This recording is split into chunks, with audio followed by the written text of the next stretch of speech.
first property, 3 acres of cedar forest in central Washington. This is my creek. It's a seasonal creek.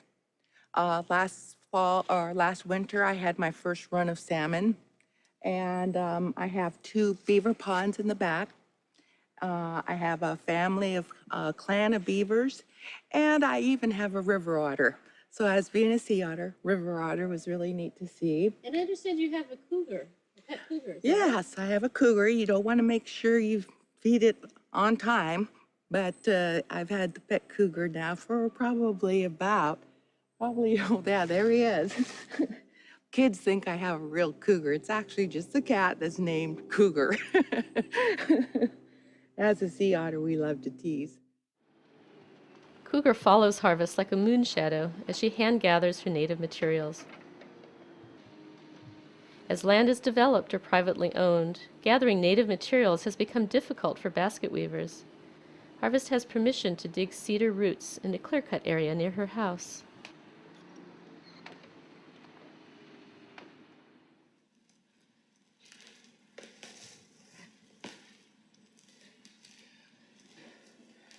When people come to my basket weaving class, that's the easy part. They don't realize that when I ask for material costs, why it costs so much. But they don't realize that wherever I harvest, but as you can see, dirt, and this shows you that this had been originally a nursing log. And a nursing log is where a tree feeds off an old log and uses it for fertilizer. There we go. Here he is. Oh, it got busted.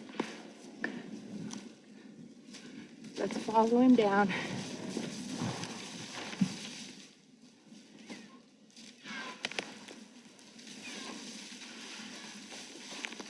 Oh, this is a good piece. Let's check it by scratching it, and you'll see that there's red here, which tells you that this is the root. Moon shadow. This is going to probably make 4 to 5 clam baskets. And here's another sign of another nursing log. It looks like it goes in this direction. So we'll just keep on feeding it down. This is my studio, or as what my children call it, my Indian hut. And I sleep amongst my materials. Next to my bed is sweetgrass. The cattails are in my rafters. The yellow cedar bark is along the stairways. And the materials are as precious to me as my children. Cedar has a special significance in the Pacific Northwest. Native Americans use cedar for everything, from boats and longhouses to art and clothing. Harvest finds her cedar at the mill, which she calls her Indian shopping mall. Cedar must be alive or freshly cut for the bark to be stripped.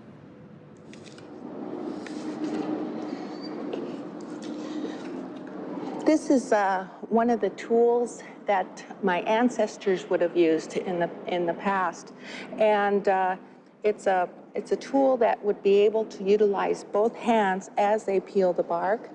My ancestors, if they were gathering the bark from a live tree, they would have only stripped 3 finger widths wide. In that case, then it won't kill the tree completely kill the tree. This is a time of period also that the men or the young boys might be able to give the hand to the basket weavers, because it takes quite a bit of muscles to be able to get your fingers up underneath, even though the sap is running. And so I kind of combine the 2 tools with the modern tools, and it really helps out a lot. I'm very fortunate to have this mill allow me to come in and gather the bark. I usually get enough to take home, and if I get a pickup load around 20 to 30 minutes, I would take it home, and it would take me the whole entire next day to process and take the outer bark off of the cambium part. Here's the cambium part right in here.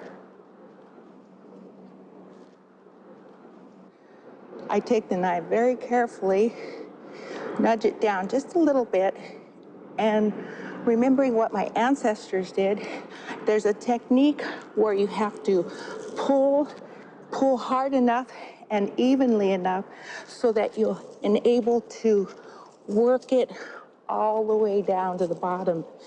And after working this for the entire day, your hands do get a little bit tired at times, but you're in hopes that there'll be a point where you'll have a young girl who's apprenticeshipping under you, in which they will be able to give you a hand.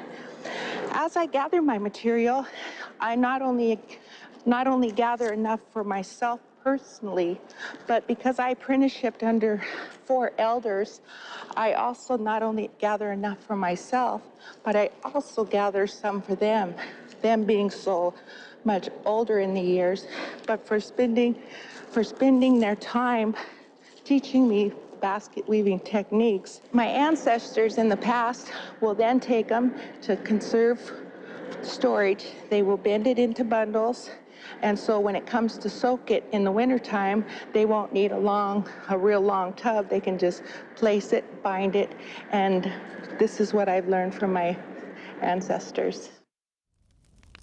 In the longhouse, the basket weaver was given a special place by the fire, with the best light to see the intricate designs she wove.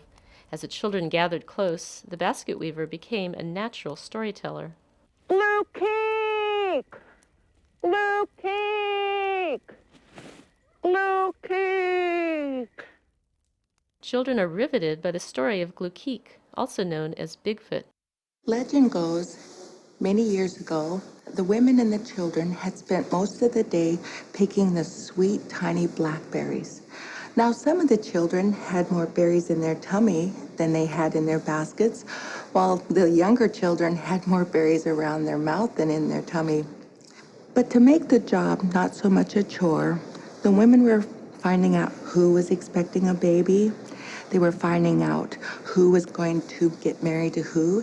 And it's been told that jokes were said that would even surprise the men. Now, as the sun grew tired and was resting in the west, the women started to gather their things. And as they were gathering their things, all of a sudden, there was this strange rustling in the brush. Now, as it was coming closer, the women pulled their hair behind their ear, took their hand and brought their ear forward in order that they would be able to hear as well as a deer. Now, as the rustling of the brush came closer, they knew that it wasn't bear, because bear, as long as it had no cub, bear would always run away from us. As it came closer, the women motioned with just their eyes to the children who were able and strong enough, could run quickly enough back to the longhouse.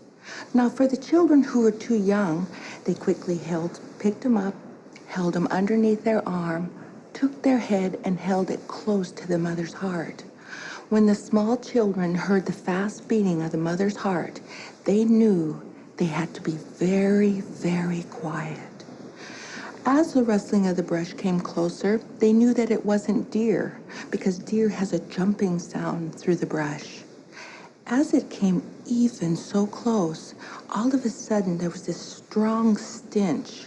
It was a smell that was as strong as a skunk, but it wasn't a skunk. About then, out of the brush, rose this huge monster. His legs were as big as tree trunks, his skin was as tough as leather, and he had hair growing where no man usually wears any hair. The legacy from her father lives in Harvest's work and art. The tools an artist needs in the modern world came from the parents who raised her. Combining those two, I completed and had a completeness, an ability to work and be who I am. Drawing from nature and from nurture, Harvest Moon overcame many obstacles to find her true identity and bring her life full circle. Always at her center, basket weaving. Now that all my sons are older and they have a strong foundation, it came from the strong foundation of my basket weaving. And so as I sold baskets, those baskets nourished and fed me and gave me a better idea of who I am. And so just like weaving a basket, as it grows, the person who's weaving it also grows.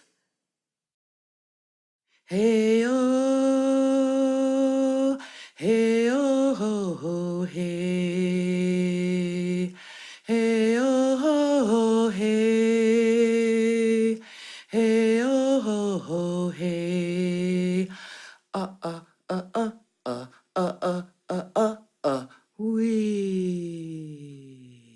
Is Glue Geek real? Well, my elders and tribal members have spoke of Bigfoot, Sasquatch, Glukeek, but I I spent a lot of time in the woods and I never even seen, or it's something that I really don't believe that would anything like that ever exists.